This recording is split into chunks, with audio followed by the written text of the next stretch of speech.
আশা করি আমার সকল দিদিরা ভালো আছো।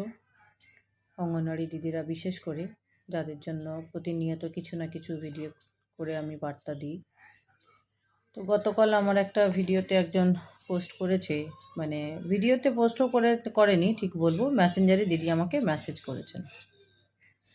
তোমাদের যে কেন্দ্র সরকার আছে, কত বছর এক টাকাও অনুমোদন করেনি, কত যুগ, লাস্ট কবে অনারিয়াম দিয়েছে, কোনো আন্দোলন নেই, এভাবে চলতে পারে না। আমার খুব খারাপ লাগে। তোমাদের অনেক কাজ। ইন্দিরা গান্ধী এই প্রকল্প নিয়ে এসেছিল, কত অসহায় মেয়েদের জীবন বেঁচেছে। উনি থাকলে ফিরে দেখতে হতো না। সরি, এটা হলো ওই দিদির লেখা। তো প্রথম কথা, আমি জানি না দিদি কেন বললো যে তোমাদের কেন্দ্র সরকার।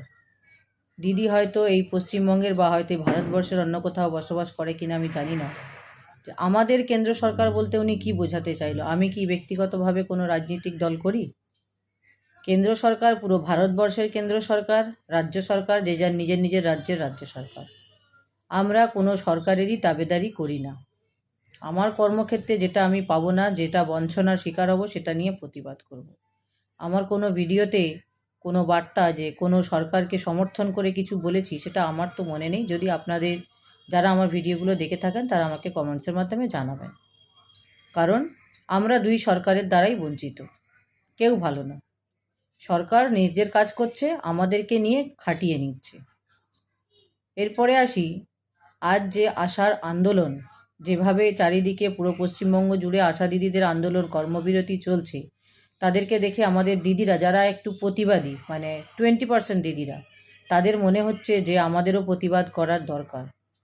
তা বাকি 80% দিদিদের কি মনে হচ্ছে আশা দিদিদেরকে দেখে? অনেকের মনে প্রশ্ন জাগছে। প্রথম প্রশ্ন হলো, তাদের মধ্যে ঐক্যবদ্ধতা আছে, আমাদের মধ্যে নেই। ঠিকই কথা, তাদের মধ্যে ঐক্যবদ্ধতা আছে। তারা শ্রমিক ইউনিয়ন করে, আমরা শ্রমিক ইউনিয়ন করি না। বা আমাদের এখানেও যারা শ্রমিক ইউনিয়ন করে তারাও আন্দোলন করে। যখন মোবাইল ফোনে 10,000 টাকা দেওয়া হয়েছিল, তারা কিন্তু বড় ডেপুটেশন করেছিল স্বাস্থ্য দপ্তরে। তারা স্বাস্থ্য পরিষেবা দেয়, আমরা পুষ্টি ও শিক্ষা, এই দুটো দিক যেটা জরুরি।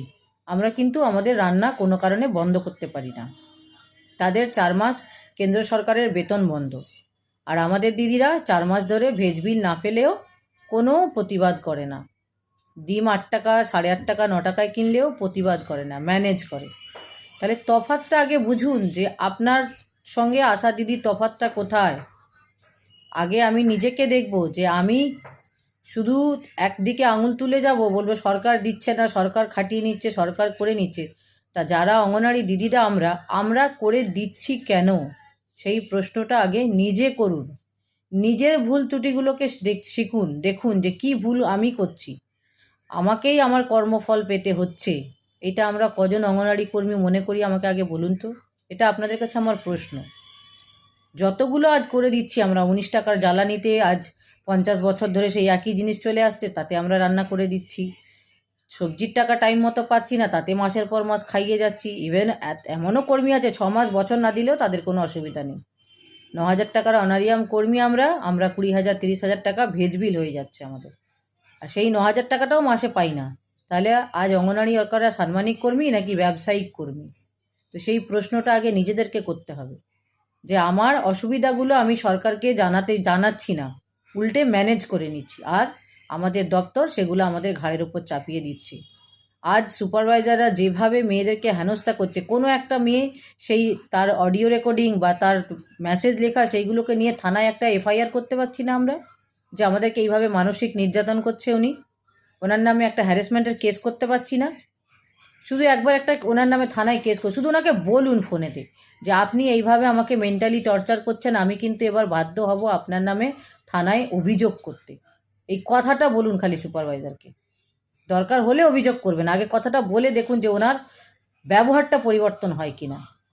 আমাদের independent anganwadi workers and helpers association কিন্তু এরকম কয়েকজন সুপারভাইজারের বিরুদ্ধে নালিশ করে সেই সুপারভাইজার কিন্তু ক্ষমা চাইতে বাধ্য হয়েছে।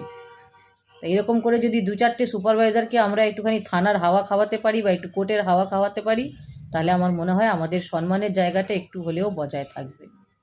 আমরা বারবার নিজেদেরকে হার মেনে নিচ্ছি, নিজেরা লড়াই করছি না, নিজেরা প্রতিবাদ করছি না। যদি 2 লক্ষ কর্মী একসাথে না হতে পারি তো 20,000 কর্মী তো একসঙ্গে হতে পারবো। সেই 20,000ও হতে পারছি না, 20 জনও একসাথে থাকতে পারছি না।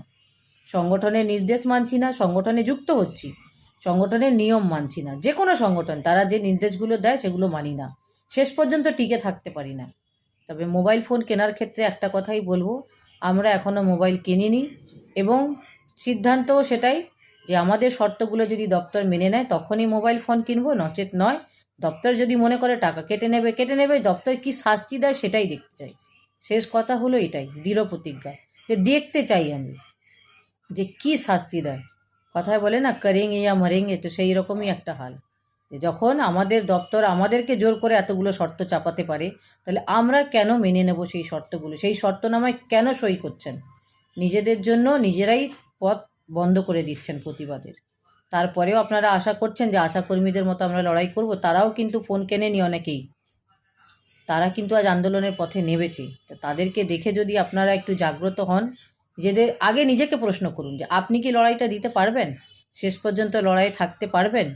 যদি পারেন তবে ঐক্যবদ্ধ হবেন, তবে সংগঠনের সাথে যুক্ত হবেন এবং নিজের ভবিষ্যতের জন্য নিজেকে তৈরি করতে হবে। ভালো থাকুন, সুস্থ মানসিকতা নিয়ে সুস্থ থাকুন এবং নিজের চিন্তা ভাবনাকে বদলান, নিজের ভবিষ্যৎকে বদলান। ভালো থাকুন।